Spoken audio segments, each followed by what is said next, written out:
میرا مطلب ہے کہ اس نے تو تمہیں بدنام کرنے کے لیے کوئی چال چلنی چاہی تھی، لیکن دیکھو اس کے ایسا کرنے سے تمہارے اور طلال کے رشتہ جڑنے کی راہ نکل آئی۔ شازمہ کی تو جیسے دلی مراد بھر آئی تھی، تو اس میں مجھے کیا فائدہ پہنچا ہے؟ بدنام نہیں ہوئی، لیکن طلال جیسے دھوکے باز شخص کے ساتھ نکاح ہو رہا ہے، اس سے بڑھ کر میرا اور کیا نقصان ہوگا؟ وہ تلخ ہوئی، جبکہ شازمہ اس کی سوچ پر افسوس سے سر ہلا کر رہ گئی۔ اب وہ اسے کیسے بتائے کہ ایک وہی تو دھوکے باز نہیں ہیں؟ دھوکے باز تو پیٹھ پیچھے چھپ کر وار کرتے ہیں، دن کی روشنی میں سینہ تانے نکاح کر کے عزت نہیں بناتے۔ اگر اتنا ہی برا لگتا ہے تو ابا کو اسی وقت انکار کر دیتی، نکاح کے لیے اپنی رضامندی کیوں ظاہر کی؟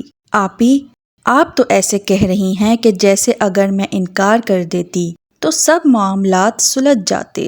اس وقت سچویشن ایسی تھی کہ مجھے حامی بھرنی پڑی، ورنہ شائستہ اور طلال کے سامنے ابا کی سبکی ہو جاتی، اور یہ مجھے قطعی گوارا نہیں تھا۔ عنایا کے بے بسی سے کہنے پر وہ مسکرا اٹھی۔ اچھی بیٹیاں ایسی ہی ہوتی ہیں، شازمہ بیڈ پر اس کے پاس بیٹھتے ہوئے کہنے لگی۔ وہ کبھی اپنے باپ کا سر کسی کے سامنے جھکتا ہوا نہیں دیکھ سکتی، اسی لیے جب ابا نے مجھ سے موسیٰ کے بارے میں پوچھا تو میں نے بھی فوراً ان کی خواہش پر رضامندی ظاہر کر دی تھی۔ عنایا کو یاد آیا کہ کس طرح شازمہ کے راضی ہونے پر اس نے شور مچایا تھا، کیونکہ اس کا رشتہ طلال کے طفیل ہو رہا تھا، اور آج اس نے طلال حیدر کے لیے ہی اپنی رضامندی دے دی، صرف اور صرف اپنے باپ کی عزت کے لیے۔ اور کون کہتا ہے کہ بیٹیاں بوجھ ہوتی ہیں؟ بیٹیاں تو وہ پھول ہیں جو خود تو مرجھانا قبول کر لیں گی، لیکن کبھی اپنے ماں باپ کو اس کا احساس ہونے نہیں دیں گی کہ کہیں انہیں کوئی دکھ نہ پہنچے۔ ہر وقت اپنے ہونٹوں پر مسکراہٹ سجائے رکھتی ہیں تاکہ ان کے دل پر لگے زخم ماں باپ کی نظروں سے اوجھل رہیں۔ ماں باپ کے ایک فیصلے کو نبھانے کے لیے اپنی انا، عزت نفس کو قربان کرنے پر ہنسی خوشی تیار۔ باپ کی انگلی تھامے جنت میں لے جانے والی بیٹیاں، کیا واقعی بیٹیاں بوجھ ہیں؟ چلو یہ سب باتیں چھوڑو، کتنا سہانا موسم ہے، آؤ چائے کے ساتھ پکوڑے بناتے ہیں۔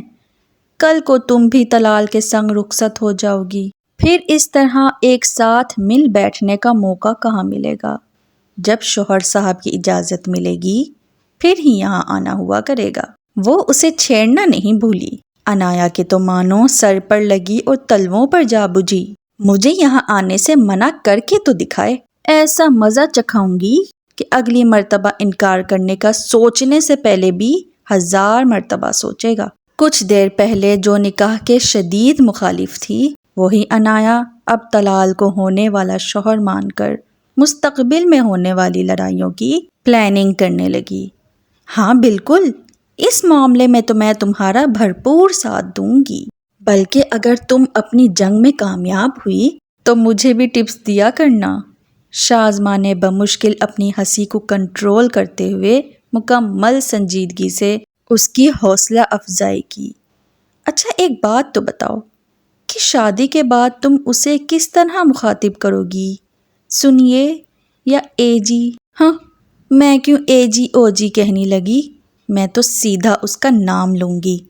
اب اتنا سر پر نہیں چڑھاؤں گی کہ… وہ دونوں باتیں کرتی ہوئی کچن میں چلی گئیں، اور ان کی مدھم ہوتی آوازیں میز پر رکھی موم بتی کے جلتے بجھتے شعلوں کی سماعتوں سے دور جانے لگیں۔ شازمہ نے کسی حد تک اس کا دھیان بھٹکا دیا تھا۔ وہ جانتی تھی کہ نکاح کے بندھن میں بندھتے ہی عنایا کی سوچ بدل جائے گی، کیونکہ سیانے ایسے ہی تو نہیں کہہ گئے کہ نکاح کے 2 بول میں بہت طاقت ہے۔ یہ تھی اداس آنگن کی قسط نمبر 55۔ ملتے ہیں نیکسٹ ایپیسوڈ میں۔ اللہ حافظ۔